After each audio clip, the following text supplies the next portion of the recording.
Haldi Ghati. It is a place of immense historic interest where a fierce battle between Maharana Pratap and the Mughal Emperor Akbar was fought on June 18, 1576 Common Era. The battlefield comprises a narrow pass which runs south to northeast and ends in the plains where the main battle took place. This place is dedicated to Maharana Pratap for his chivalry, valor, and patriotism.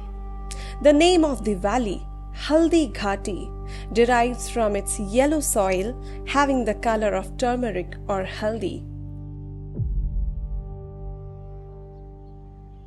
Haldi Ghati युद्ध जैसा कि मैंने चर्चा की थी, महाराणा प्रताप विजयी हुए या नहीं, ये एक लंबे समय का हमारे बीच का विमर्श बदलता रहा है। कई सारे लोग ये कहते हैं कि महाराणा प्रताप की हार हुई। जब विजय की बात करते हैं तो ये प्रश्न तो आएगा, तो पीछे कौन हटा, भागा कौन? वो हार चुके थे, वो भाग चुके थे।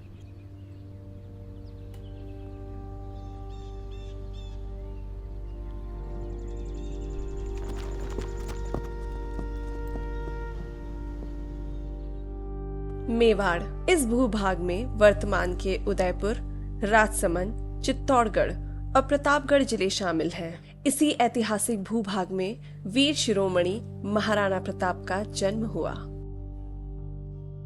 उदय सिंह जी ने अपने लाडले बेटे जगमाल को गद्दी पर बिठा दिया था और इसलिए महाराणा उदय सिंह के दाह संस्कार में स्वयं महाराणा प्रताप गए, जबकि जो वारिस होते हैं गद्दी के, वे दाह संस्कार में नहीं जाते हैं। उनको वहाँ देखकर सामंतों को लगा कि यह क्या है, तो उसके बाद में चूँकि जगमाल का राज्यारोहण हो चुका था, तो सामंतों ने जगमाल को वहाँ से हटाकर और महाराणा प्रताप का राज्यारोहण किया। तो सब लोग वहाँ से चल करके महादेव की बावड़ी पे आए और वहाँ आकर के प्रताप का राज तिलक हुआ। जब तक मैं शत्रुओं से अपनी पावन मातृभूमि को मुक्त नहीं करा लेता, तब तक ना तो मैं महलों में रहूंगा, ना शैया पर सोऊंगा और ना सोने चांदी अथवा किसी धातु के पात्र में भोजन करूंगा। वृक्षों की छांव ही मेरे महल, घास ही मेरा बिछौना और पत्ते ही मेरे भोजन करने के पात्र होंगे।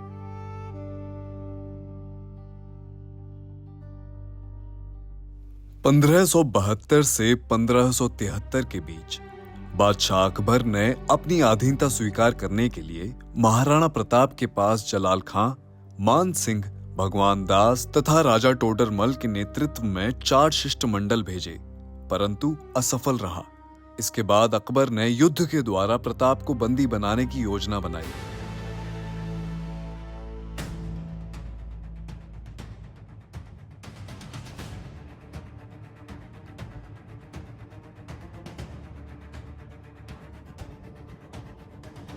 जो हमारी मेवाड़ की सेना है वो लॉसिंग में अपना सैन्य शिविर लगा के तैयार हो जाती है 17 तारीख। फिर उसके बाद में क्या होता है कि रात को लॉसिंग से आके सेनाएं सुबह 6 बजे पहले 18 तारीख सुबह 6 बजे पहले हल्दी घाटी के मुहाने पे आके मोर्चा ले लेते हैं। परंतु हल्दी घाटी का जो मुहाना है बहुत संकड़ा है, दर्रा, और वहाँ से निकलने की जगह भी कम है। तो ये सब क्या है, मुहाने पे मोर्चा लेके बैठ जाते हैं। अब आमने सामने हो जाते हैं सुबह 6 बजे से। मान सिंह जो अकबर की सेना का सेनापति था, वो चाहता था कि वो प्रताप निकल कर आएंगे और वहां जाकर आक्रमण करेंगे, पर प्रताप जानते थे कि उनकी शक्ति सीमित है, उनके पास बहुत बड़ी सेना नहीं है। तो ऐसे समय में, ऐसी प्रतिकूल परिस्थिति में प्रताप ने निर्णय किया जंगलों में ही रहना है, पहाड़ों में ही रहना है, मैदानों में नहीं आना है। क्योंकि हमारी तो ये थी कि इनको मुगलों को अपने हल्दी घाटी के मुहाने से अंदर बुलाना है, जंगल में अम्बुश लगा के उसको मारना है। तो अब वो इंतजार कर रहे थे कि यही हमला करे, मेवाड़ की जो सेना है वही हमारे ऊपर पहला हमला करे, तो हम क्या है कि यहाँ इस खुले मैदान में और पीछे लड़ सकते हैं। पीछे तो इनकी सब तरफ मोलेला तक इनकी फौज बिछी हुई थी। जब ये हो जाता है कि 2 घंटे निकल जाते हैं, तो 8 बजे के आसपास में, तो अब क्या है कि जो ही वहाँ से मार्च करना शुरू करते हैं प्रताप, तो मुगल सेना का पूरा फोकस महाराणा प्रताप की तरफ। उसके पहले क्या है, हकीम का सूर मार्च कर जाता है, ये पहले निकल जाता है, और युद्ध क्या है कि अचानक ही बिना कहे शुरू हो।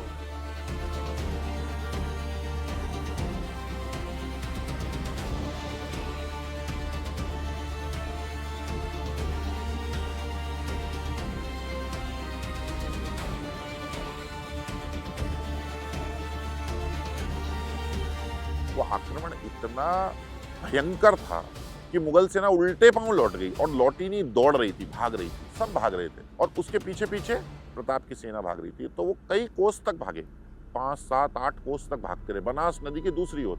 तो हम क्या है कि ज्योग्राफिकली देखें तो हम 2 किलोमीटर युद्ध तो आगे बढ़ गए, तो पीछे कौन हटा, भागा कौन? भागती हुई मुगल सेना की अपनी स्थिति ऐसी थी कि लौट के आने की कोई संभावना ही नहीं थी उनकी। तब मानसिंह कछुआ तय करता है कि हमारे साथ आए हुए जो भी 18-20 हाथी है उनको फ्रंट लाइन लाते हैं, सामने से लड़ाते हैं, और कुछ सैनिक मैदान में रहेंगे। तो मेवाड़ की तरफ से भी मेवाड़ के जो 12-15 हाथी हैं वो सभी युद्ध के मैदान में पहुंचते हैं। तो ये लड़ाई का आगे बढ़ते बढ़ते खमनोर के चौक में पहुंच जाती है। जो मूल खमनोर गाँव है उसके चौक में पहुंच जाती है, जहाँ पर हाथियों की लड़ाई होती है। उस हाथियों की लड़ाई में हाथी राम प्रसाद महाराणा प्रताप का एक अद्भुत हाथी था, जो अपनी शक्ति, अपने प्रशिक्षण और युद्ध क्षमता के कारण अद्वितीय माना जाता था। अकबर ने भी उसकी वीरता की कहानी और उसके युद्ध में कौशल की कहानी वो सुन रखी थी, और वो बहुत लालायित था प्राप्त करने के लिए। जब युद्ध की शुरुआत हुई हल्दी घाटी, तो अपने शौर्य अनुसार ही राम प्रसाद ने बहुत अपने वीरता का प्रदर्शन किया। अग्रिम मोर्चे पर उसने काफ़ी तबाही मचाई।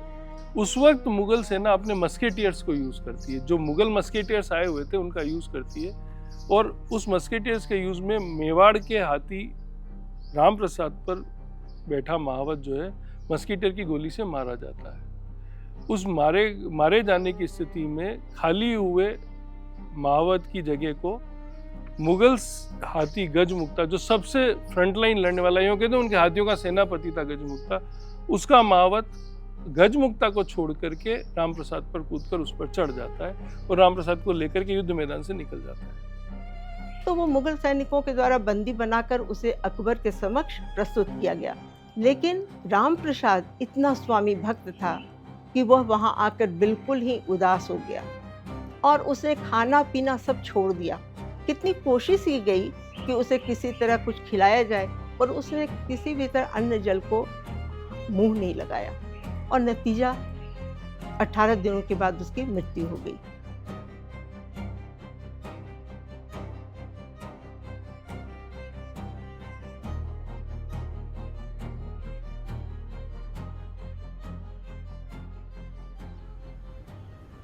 चार 4000 कछुआ राजपूत पीछे हटते हैं और वो कहाँ पहुंच जाते हैं?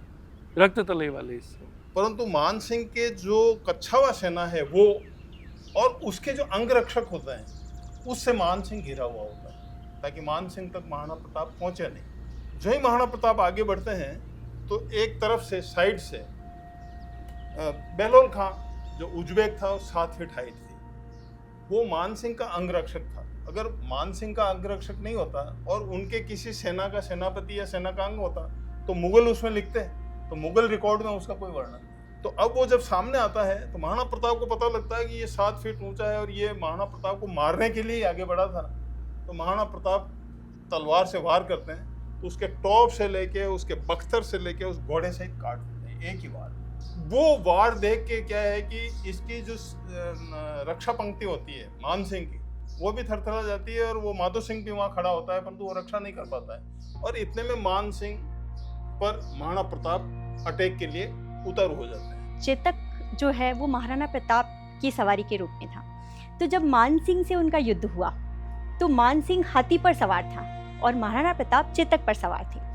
तो चेतक ने मान सिंह के हाथी के मस्तक पर पैर रखकर महाराणा प्रताप को उस पर वार करने का अवसर दिया। प्रताप अपना भाला तानते हैं और खींच के मान सिंह को कहते हैं कि देख मान सिंह में आया प्रताप सिंह, और भाला मारते हैं। उसके महावत को मारता हुआ हृदय पर टकरा करके हाथी के कुछ हिस्से को छीलता हुआ जमीन पे चला जाता है। हाथी के जब शरीर को छीलता है, हाथी में डर पैदा होता है और मान सिंह को लेके युद्ध मैदान से भाग जाता है। परंतु उस समय हाथी की जो सूंड थी उसमें जो तलवार लगी हुई थी उसके कारण उसका एक पांव घायल हो गया। परंतु महाराणा प्रताप को इसका कोई अंदाज नहीं हुआ। तो जब युद्ध के दौरान उनको वो युद्ध क्षेत्र छोड़कर जब वो वापस निकल रहे थे वहाँ से मोर्चा बनाने के लिए, तो चेतक ने उनको सुरक्षित वहाँ से बाहर निकाला। लेकिन रास्ते में एक नाला आता है जो लगभग 22 फरलांग चौड़ा माना जाता है। उसको पार करने के लिए बहुत अधिक शक्ति की आवश्यकता होती है। अभी भी अगर हम उसको देखें तो उसको बहुत ऊंचाई की तरफ इस तरह से छलांग लगानी पड़ती है। घायल होते हुए भी चेतक ने अपने स्वामी को यानी महाराणा प्रताप को वो नाला पार करवाया और सुरक्षित पार पहुंचाने के बाद वहीं पर उसने अपने प्राण त्याग दिए। थारो वो लाल कठे वो सैनानी सरदार कठे।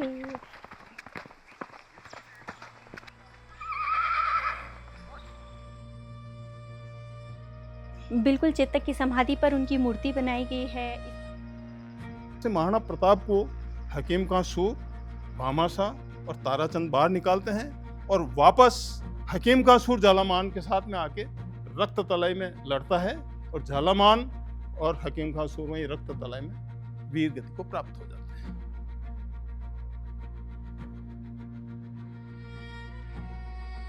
मेवाड़ और मुगल सेना के बीच हुआ युद्ध 18 जून 1576 को संध्या के समय समाप्त हुआ। युद्ध के बाद दोनों सेनाएं अपने अपने सैन्य शिविरों में लौट गई। मुगल सेना में मेवाड़ की सेना का पीछा करने की हिम्मत नहीं बची थी। अब अगले दिन मुगलों ने हल्दी घाटी मुहाने पर अपने गुप्तचर यह देखने के लिए भेजे कि कहीं महाराणा प्रताप की सेना उन पर हमला तो नहीं कर रही है। डरते डरते मुगल सेना दूसरे दिन शाम तक गोगुंदा पहुंची। गोगुंदा पहुंचने पर उन्होंने देखा कि पूरा गांव खाली था। वहां केवल मंदिर में पूजा सेवा करने वाले कुछ लोग मिले जिन्हें मुगलों ने मार दिया। महाराणा प्रताप के जंगल से अचानक हमले के डर से मुगल सेना रात को सो नहीं पाती थी। सुरक्षा के लिए उन्होंने अपने शिविर के चारों ओर 6-7 फीट गहरी खाइयां खुदवाकर मिट्टी डलवाई ताकि कोई सीधा हमला ना कर पाए। इसी बीच महाराणा प्रताप ने मुगलों की रसद पूरी तरह काट दी। रसद ना होने के कारण मुगल सैनिक भूखे मरने लगे। भूख मिटाने के लिए उन्होंने सबसे पहले अपने घोड़ों को काट काट कर खाया। जब घोड़े भी खत्म हो गए तो सैनिकों ने आम के पेड़ों पर लगी कच्ची कैरियां खाना शुरू कर दिया। परिणाम स्वरूप बड़ी संख्या में सैनिक पेट दर्द, पेचिश और दस्त जैसी बीमारियों की चपेट में आ गए। तो जब गोगुंदा के अंदर उनकी बड़ी दुर्दशा हुई दोनों की, और इस दुर्दशा के अंदर वो कुछ भी नहीं कर पाए और बड़ी बुरी हालत के अंदर वो लौट करके अजमेर आए। और अजमेर उसमें अकबर अजमेर के अंदर ही था। तो उसमें अकबर को पता लगा मान सिंह और आसिफ खान दोनों आए हैं, तो उनको समाचार पहले मिल गए थे। अलबदावी ने पहले जा करके समाचार दे दिया था।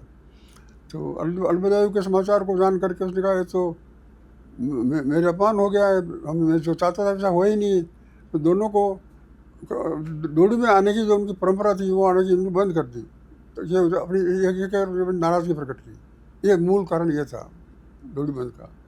जब युद्ध समाप्त हो गया तो कई सारे लोग ये कहते हैं कि महाराणा प्रताप की हार हुई, मगर अगर ऐसा होता तो उस जो भूमि भाग है उस पर अकबर का शासन होता, तो उसका जो भूभाग के जो पट्टे जारी करना है या युद्ध के बाद जो वीर व्यक्तियों को जो दान वगैरह किया जाता है, ताम्रपत्र जारी किए जाते हैं, ऐसा कोई प्रमाण हमको प्राप्त होता। लेकिन ऐसा हमको कोई प्रमाण प्राप्त नहीं हुआ। उसके विपरीत महाराणा प्रताप के द्वारा जारी किए गए कई ताम्रपत्र इतिहास में हमें प्राप्त होते हैं।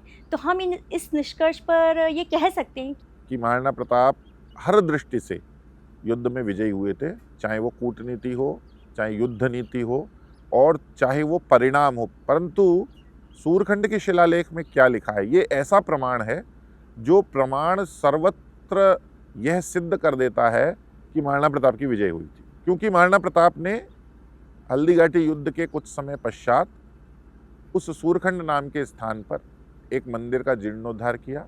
उस जीर्णोद्धार के अवसर पर हल्दी घाटी युद्ध में जिन्होंने भी रण क्षेत्र में कुछ न कुछ अपना पराक्रम दिखाया था, बलिदान हो गए थे, ऐसे परिवारों को, ऐसे लोगों को एकत्र किया।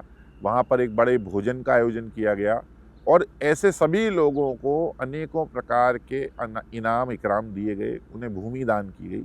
इससे सिद्ध होता है कि महाराणा प्रताप ने हल्दी घाटी विजय के उपलक्ष्य में एक उत्सव किया और उत्सव का जो संकेत है वो स्पष्ट रूप से उस शिलालेख पर लिखा हुआ है कि महाराणा प्रताप ने हल्दी घाटी युद्ध विजय के पश्चात ये कार्यक्रम किया और इस कार्यक्रम में इस प्रकार से लोगों को पुरस्कार वितरण किए। महाराणा प्रताप की हार हुई होती तो मेवाड़ के ऊपर मुगल राज होता, लेकिन हल्दी घाटी के युद्ध के बाद मुगल सेना मेवाड़ से कुछ साल बाद ही वापस आई आक्रमण करके। तो यही एक सबसे बड़ा प्रमाण है कि मुगल राज यहाँ कायम नहीं हुआ उस युद्ध के बाद में। निर्णयात्मक उन्होंने विजय प्राप्त की थी, अनिर्णित की कोई स्थिति ही नहीं है।